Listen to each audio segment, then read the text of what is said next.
GC 아카데미가 진행하는 아차 실수 제로 캠페인 시간입니다. 저희 GC 아카데미는 사업자 선정과 관련한 업무 실수 사례와 더불어 사업자 선정 지침 바로 알기를 동시에 진행하고 있습니다. 사업자 선정 지침 바로 알기는 입찰 공고문의 작성부터 입찰 서류 심사와 적격 심사까지 진행할 예정입니다. 특히 입찰 서류 심사와 적격 심사는 시리즈로 진행할 예정입니다. 심사의 근거와 절차를 시작으로 해서 개찰과 낙찰자 선정의 업무 실사례까지 총 4주간 4차의 시리즈를 진행할 예정이고요. 해당하는 법령 근거는 국토교통부고시 주택관리업자 및 사업자 선정지침, 공동주택관리법 제102조 과태료 제3항 제2호의 사업자 선정 위반에 관한 조치사항입니다. 여러분은 입찰서류 심사에서 심사의 근거와 절차라고 하면 어떤 내용이 떠오르실까요?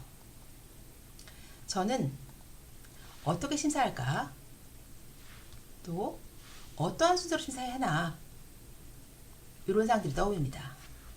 그러면 어떻게와 또 순서론에 따라서 한번 진행해 보겠습니다.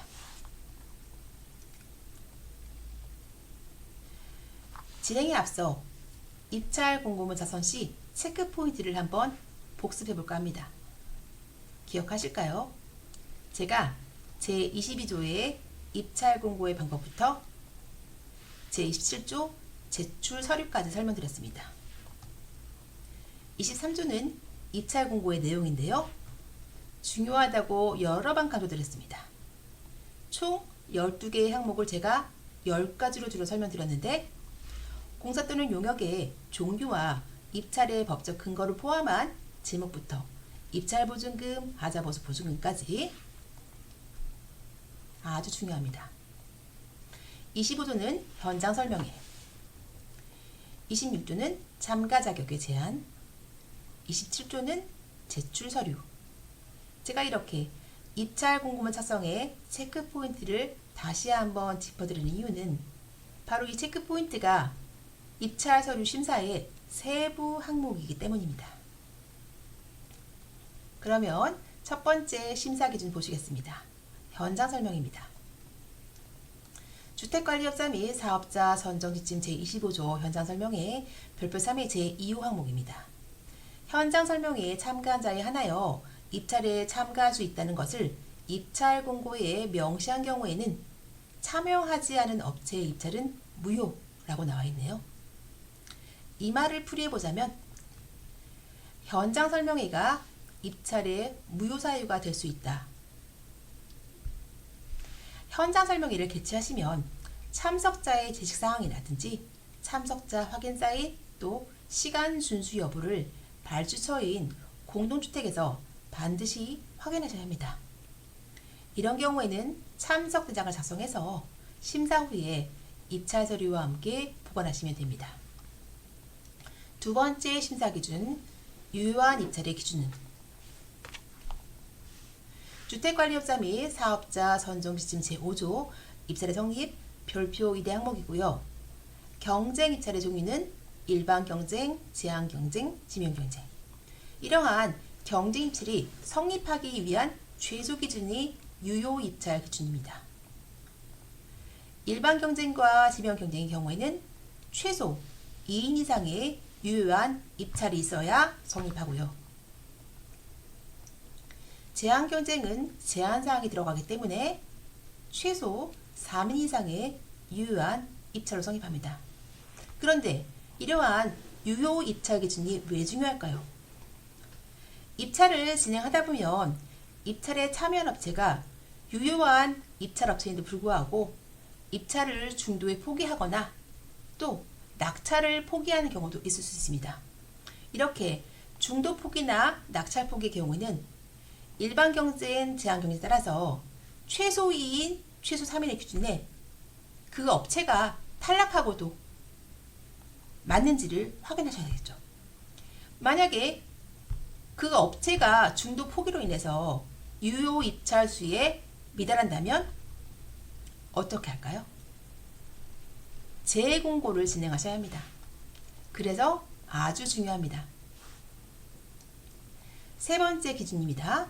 낙찰자 결정의 방법은 주택관리업자 및 사업자 선정지침 제7조 낙찰의 방법 제10조 입찰의 성립 별표 7의 항목입니다. 적격심사제가 원칙이고 최고가 낙찰제와 최저가 낙찰제가 예외라는 거 너무 잘 알고 계시죠? 그런데 이러한 낙찰의 결정 방법을 진행할 때는 전제 조건이 있습니다. 앞서 설명드린 2인 이상, 3인 이상의 유효한 입찰일 경우에만 적격심사, 최저가 낙찰제 같은 낙찰자 결정 과정을 진행하실 수가 있다는 것. 네 번째, 가장 많은 실수와 오해가 있는 입찰의 무효와 입찰 참가 자격 제한입니다. 주택관리업자 및 사업자 선정지침의 입찰 무효에 관한 조문은 너무나 유명한 제6조 입찰의 무효와 별표 3. 별표 3에는 총 10가지의 무효 사유가 나오는데 과연 어떤 것들이 이 무효 사유에 해당할까요? 먼저 살펴볼 제4조 입찰의 방법 제2항 제4항 별표 1입니다. 내용을 보니까 입찰 공고 전에 입찰 관련 중요 사항으로 입주 대표 회의, 선의결 사항, 사업 실적, 자본금, 기술 능력 좀 익숙한 것들이 나왔습니다. 즉, 제한 경쟁 입찰에서 제한의 하한선을 입찰 공고 전에 대표 회의에서 의결받는 사항에 관한 내용입니다. 이때 입찰 관련 주요 내용은 제한인지 일반인지 적격인지 최저가인지 같은 입찰의 방법, 낙찰의 방법, 그리고 제한 경쟁의 제한 요건 요 세 가지가 중요 사항이었죠. 그리고 함께 살펴볼 제26조 참가 자격의 제한입니다. 입찰 공고일 현재 사업 종별로 해당 법령에 따라 면허와 등록을 마친 업체 중에서 해당 입찰에 참가 자격이 있는 사업자인가 라는 것을 보셔야죠. 제가 입찰 공고문을 작성할 때 설명드린 사항이 있습니다. 26조는 경쟁 입찰에 참여할 수도 없고 낙찰자로 선정이 되어도 낙찰이 무효가 되는 사안이라고. 어떤 내용들이 있을까요? 영업정지를 받고 영업정지 기간 중에 있는 자, 국세와 지방세를 납부하지 아니한 사업자, 배우자나 직계 좀비속을 포함한 입주자 대표의 구성원, 또 관리 직원을 포함한 관리사무소장이 운영하거나 재직 중인 업체, 관계인 안 되고요. 또 공정거래위원회 과징금 처분 확인서 없으면 참가자격 제한에 해당하고요. 또 입찰서 제출 마감일 현재 금품과 향응과 물품 같은 사항들 해당합니다. 그래서 결론은 제한경쟁 입찰의 참가 자격의 제한에 관한 별표 1 제4조의 항목과 제26조의 참가 자격의 제한은 동일한 내용이 아니라는 것. 다섯 번째 심사기준 제출서류의 적합성입니다. 제출서류는 주택관리업자 및 사업자 선정지침의 제27조 서류를 빠뜨렸는지 기준에 미달되었는지 산출 내역서의 총계가 맞지 않는지 같은 적합성을 보십니다. 27조의 제출서류는 입찰에 참여하면 모든 업체가 제출할 서류가 총 9가지, 제한경쟁 입찰 시에 제한 요건을 증명한 서류가 1가지, 또 낙찰자 결정의 방법이 적격심사제인 경우에는 평가 배점표를 함께 공고하게 되었죠. 그때 평가 배점표에 따른 제출 서류가 1가지 해서 총 11가지 서류가 있습니다. 최소 9가지에서 최대 11개까지 서류를 입주자 대표회의 또는 관리주체에 제출하셔야 하고요. 여러분이 심사하셔야 할 서류의 종류가 여기 모두 포함됩니다. 굉장히 중요합니다. 이렇게 심사에 근거 보셨다면 어떠한 방법으로 심사하는지 순서를 보셔야겠죠. 1번, 공고된 개찰의 절차를 준수하셔야 합니다. 입찰 공고문에 개찰의 일정과 절차를 공고하셨다면 반드시 준수하셔야 하고요. 공동주택이 부득이한 사정으로 개찰 일정이 변경됐다면 변경 일정을 통보하시고 그 일정을 지키셔야 합니다. 2번, 개찰을 통해서 입찰의 성립 여부를 판단하셔야 합니다.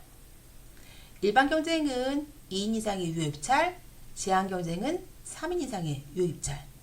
입찰이 성립되어야 낙찰자 결정 절차를 진행할 수 있다고 말씀드렸죠.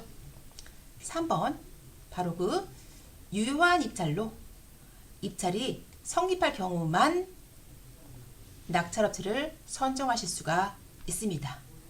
그러니까 무엇보다 중요한 절차가 바로 두 번째 개찰 절차, 바로 입찰 서류의 심사라고 보시면 됩니다. 지금까지 내용 바탕으로 효율적 업무를 위한 팁 한번 드립니다. 현장 설명회 참석을 입찰 공고에 명시하면 중요한 제한사항입니다. 별표 3의 제2호의 입찰 무효 사유에 해당합니다. 제한 경쟁 입찰의 참가 자격의 제한과 제26조의 참가 자격의 제한은 다른 내용이라는 것. 제27조의 제출서류, 제1호의 입찰서, 필수 서류입니다. 하지만 전자 입찰이 일반화가 되면서 전자 입찰 시스템에 등록하셨다면 이미 입찰서를 제출한 것과 동일하기 때문에 제출서류의 누락이 아닙니다. 입찰서류 심사 관련 사업자 선정 지침 조항들은 제가 지자체 감사를 바탕으로 하여 작성해 봤습니다. 개찰 관련 주요 사항과 해당하는 선정 지침 조항과 또 대표 회의와 관리 주체에서 반드시 챙겨야 하고 체크해야 하는 서류들을 적어봤으니 업무에 참고하시기 바랍니다. 다음 시간은 두 번째 시리즈 심사 항목입니다. 많은 기대 부탁드립니다. 업무에 자신감이 있으면 당당히 이겨낼 수 있습니다.